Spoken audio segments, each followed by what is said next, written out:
l'histoire de la Maison Gabory, ça a commencé d'abord en 79 à Montlivrier, dans le Maine-et-Loire. Et donc on a commencé la production laitière dès 79 avec une race de vaches peu connue en France, la Jersiaise. Et aussi en même temps, nous avons démarré la culture biologique.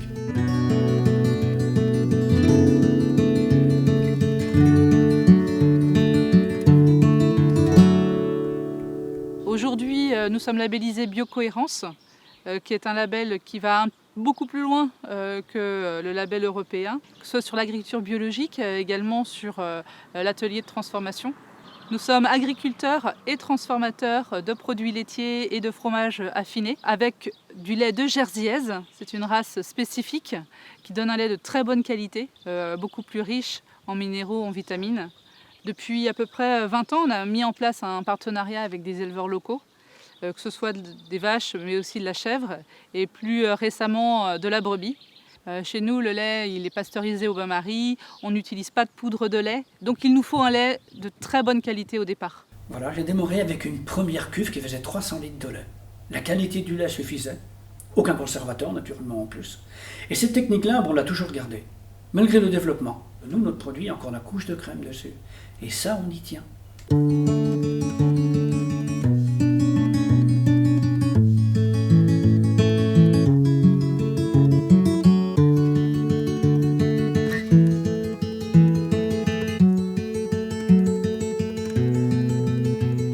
Alors aujourd'hui, tout part du sol. Et quand on a un sol qui est équilibré, quand on a un sol qui est nourri par le compost, vous aurez toujours du rendement parce que vous avez un sol qui est vivant. Il faut aussi respecter une rotation. La prairie, ça enrichit le sol, ça le nettoie. Et quand vous allez retourner votre prairie, au bout de 5 ou 6 ans, eh bien, il y a une vie microbienne intense. Et là, vous allez avoir du rendement et de la propreté. Dans les mélanges céréaliers, c'est pareil. La nature, je dirais qu'elle attend qu'une chose, c'est d'être travaillée comme il se doit.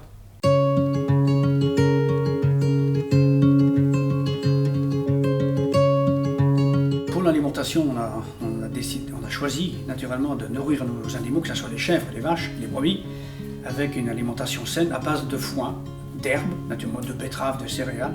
C'est ça qui va donner la vitalité, la force à l'animal. Et quand vous avez un animal qui se porte bien, le lait, il est de fortes chances d'être de qualité. Donc l'alimentation, c'est capital. Et aussi après, il y a le bien-être. C'est quoi le bien-être animal? C'est-à-dire qu'on doit avoir un animal qui est bien, qui est paisible, qui rumine, voilà, et qui vit des années et des années. Alors pour ça, naturellement, le pâturage, c'est aussi un plaisir que les vaches aillent pâturer, les chèvres et tout ça. Ça, c'est formidable. Si un animal il est stressé, il n'est pas bien dans sa peau, eh bien je peux vous dire que vous avez tout perdu.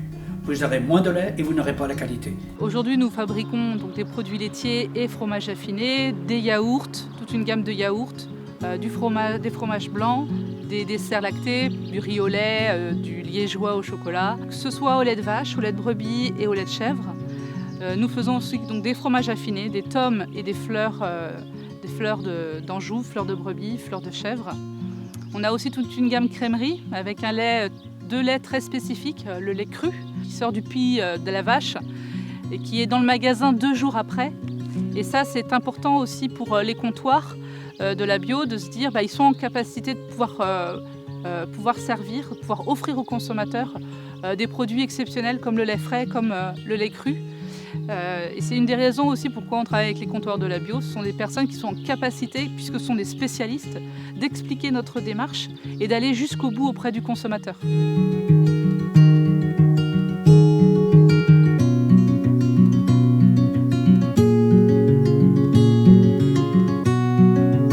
L'agriculture bio, c'est une agriculture de l'avenir.